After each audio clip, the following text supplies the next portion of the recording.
नमस्कार दोस्तों, आज हम बात करने वाले हैं DSP government securities direct plan के बारे में। दोस्तों, आज की वीडियो में हम 12 टॉपिक को कवर करेंगे। 11 टॉपिक में हम इस फंड की बेसिक डिटेल से लेके एडवांस डिटेल को देखेंगे और 12वें टॉपिक में हम अपने कंक्लूजन पे पहुंचेंगे क्या किसको इस फंड में निवेश करना चाहिए, किसको नहीं करना चाहिए, और अगर किसी को इस फंड में निवेश करना चाहिए तो क्यों करना चाहिए, और अगर किसी को करना नहीं चाहिए तो क्यों नहीं करना चाहिए। तो दोस्तों, चलिए आज की वीडियो शुरू करते हैं।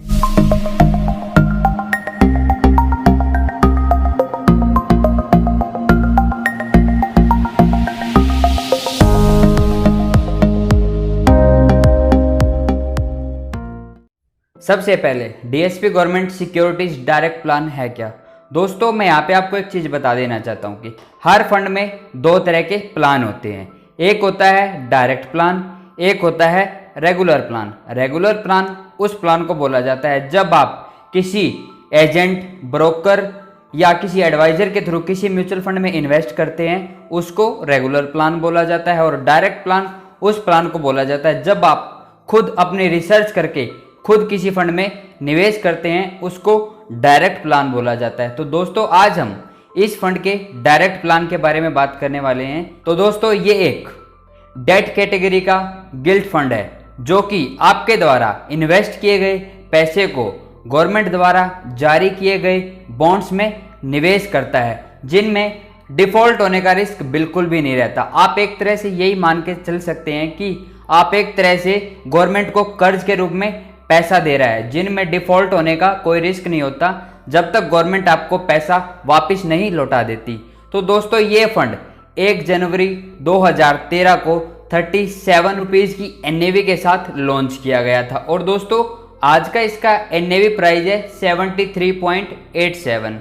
और दोस्तों, अगर हम इस फंड के फंड मैनेजर के बारे में बात करें तो दोस्तों, इस फंड में दो फंड मैनेजर हैं, एक है विक्रम चोपड़ा, एक है सौरभ भाटिया। दोस्तों, फंड मैनेजर के बारे में जानना हमारे लिए बहुत जरूरी होता है, क्योंकि अपने द्वारा इन्वेस्ट किया गया पैसा अपने बिहाफ पे फंड मैनेजर ही इन्वेस्ट करता है। अगर अपना फंड मैनेजर अच्छा नहीं होगा, क्वालिफाइड नहीं होगा, उसको एक्सपीरियंस नहीं होगा, तो अपने को उस फंड में नुकसान भी हो सकता है। तो दोस्तों, इसलिए फंड मैनेजर के बारे में जानना हमारे लिए बहुत ही जरूरी हो जाता है। तो दोस्तों, अगर हम विक्रम जी की बात करें तो ये 18 जुलाई 2016 से डीएसपी म्यूचुअल फंड के साथ काम कर रहे हैं। दोस्तों, अगर हम इनकी एजुकेशन के बारे में बात करें तो इन्होंने BCom honours and MBA institute of management से की हुई है। दोस्तों, अगर हम इनके एक्सपीरियंस के बारे में बात करें तो इन्होंने डीएसपी म्यूचुअल फंड ज्वाइन करने से पहले axis bank limited, IDBI bank limited, L&T investment management के साथ भी काम किया है। दोस्तों, इनको इन्वेस्टमेंट इंडस्ट्री में 14 साल का एक्सपीरियंस हो चुका है।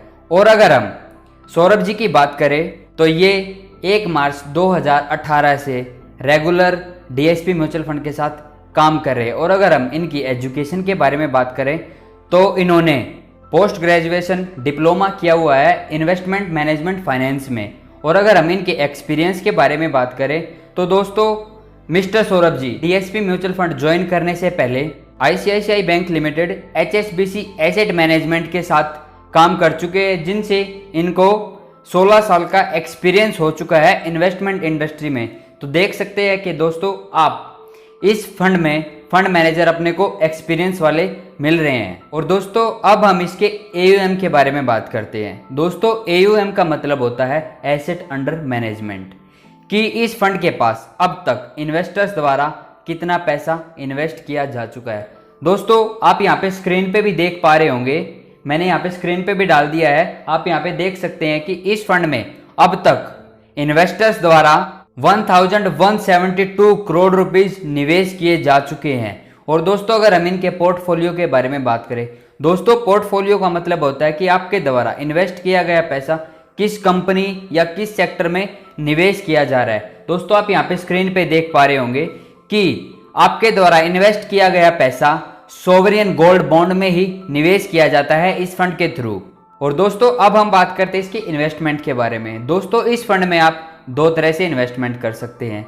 एक है एसआईपी, दूसरा है लमसम। एसआईपी का मतलब होता है दोस्तों सिस्टमैटिक इन्वेस्टमेंट प्लान।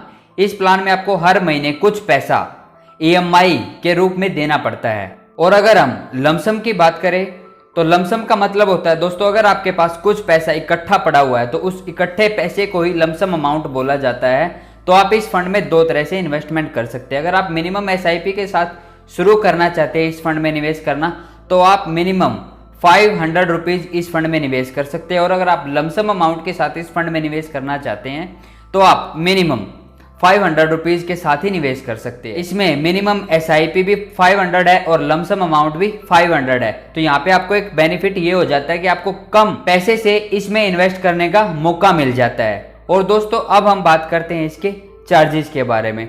दोस्तों इस फंड में आपको एक तरह का चार्जेस भी देना पड़ता है जिसको एक्सपेंस रेशियो बोला जाता है।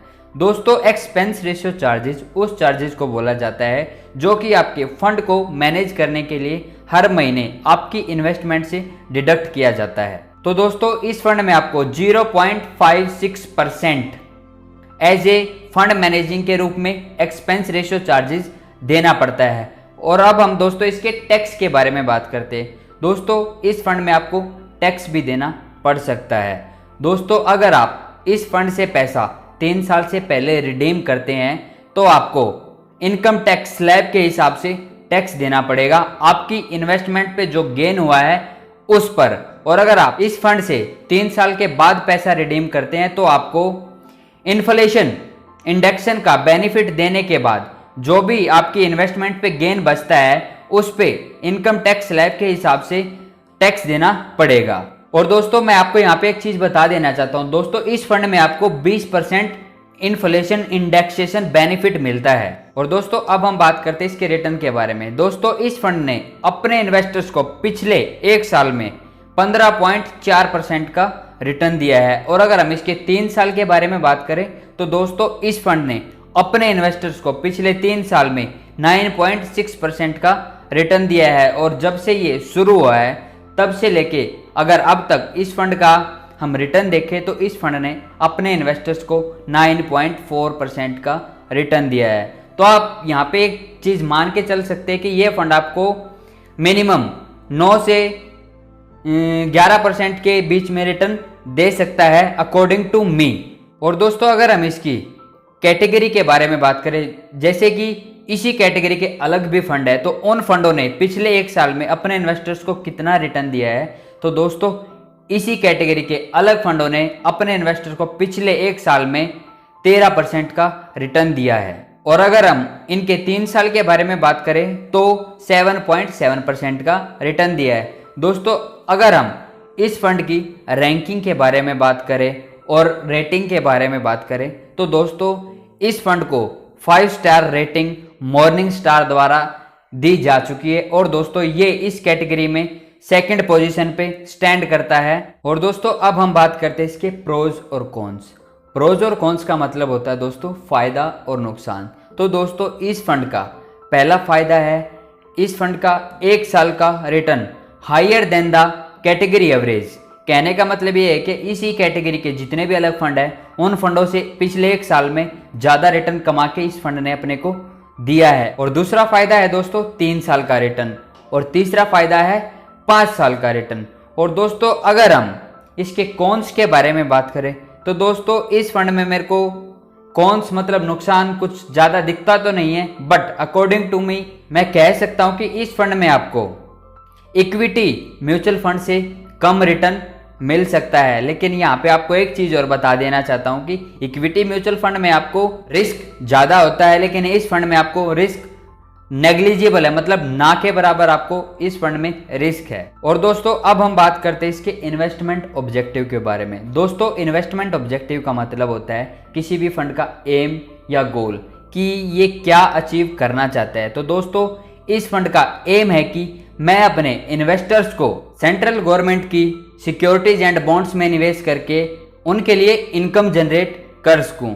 और दोस्तों अब हम अपने कंक्लूजन पे पहुंच चुके हैं। दोस्तों कंक्लूजन देने से पहले मैं आपको एक चीज बता देना चाहता हूं, किसी भी फंड में आपको कभी भी उसके रिटर्न को देख के कभी भी इन्वेस्ट नहीं करना चाहिए। आपको उस फंड का ट्रैक रिकॉर्ड देख के ही उस फंड में निवेश करना चाहिए कि उस फंड ने गिरते मार्केट में कैसा परफॉर्म किया है और बढ़ते मार्केट में कैसा परफॉर्म किया है।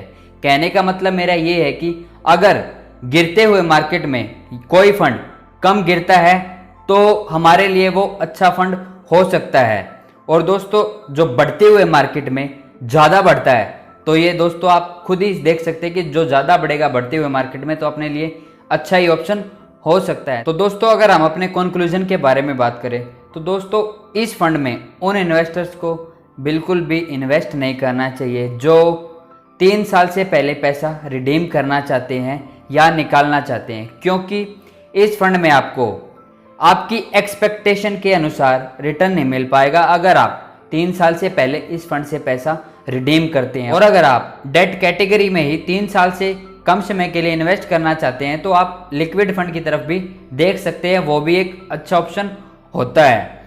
दोस्तों अगर हम बात करें कि कौन इस फंड में निवेश कर सकता है या किसको करना चाहिए, तो दोस्तों अकॉर्डिंग टू मी मैं आपको बता देना चाहता हूं कि दोस्तों मैं आपको रेकमेंड तो बिल्कुल भी नहीं करता हूं। मैं सिर्फ आपकी नॉलेज के लिए वीडियो बनाता हूं कि अगर आप किसी फंड में निवेश करना चाहते हैं या इस फंड में निवेश करना चाहते हैं तो आपको डिटेल्स पहले से पता होनी चाहिए। इसीलिए मैं आपके लिए किसी भी फंड का रिव्यू करके आपको देता हूं कि डिटेल्स आपको पहले से पता हो कि आपको उस फंड में निवेश करना चाहिए या नहीं करना चाहिए। तो दोस्तों इसीलिए मैं आपको कभी भी रेकमेंड नहीं करता हूं कि आप मेरे ही रेकमेंडेशन माने कि आप इसी फंड में निवेश करें या ना करें।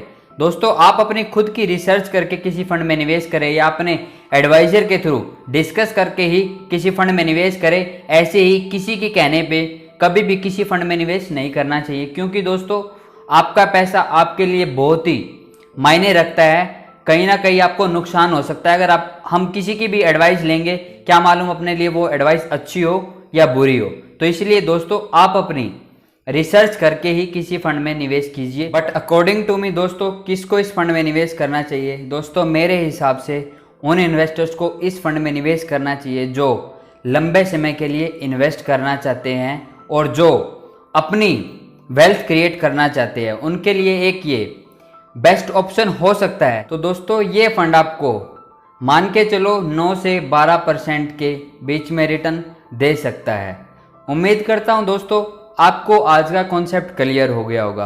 और दोस्तों अगर आप फिर भी कुछ पूछना चाहते हैं या आपकी कोई क्वेरी रह जाती है इस फंड के रिलेटेड या किसी भी फंड के रिलेटेड, अगर आप खुद चाहते हैं कि भी मैं आपके हिसाब से किसी फंड का रिव्यू आपको करके दूं, तो आप नीचे कमेंट बॉक्स में कमेंट कर सकते हैं। मैं जितना जल्दी हो उतना जल्दी आपके कमेंट का रिप्लाई करूंगा। अगर हो सके तो आपकी डिमांड पे मैं वीडियो भी बनाऊंगा।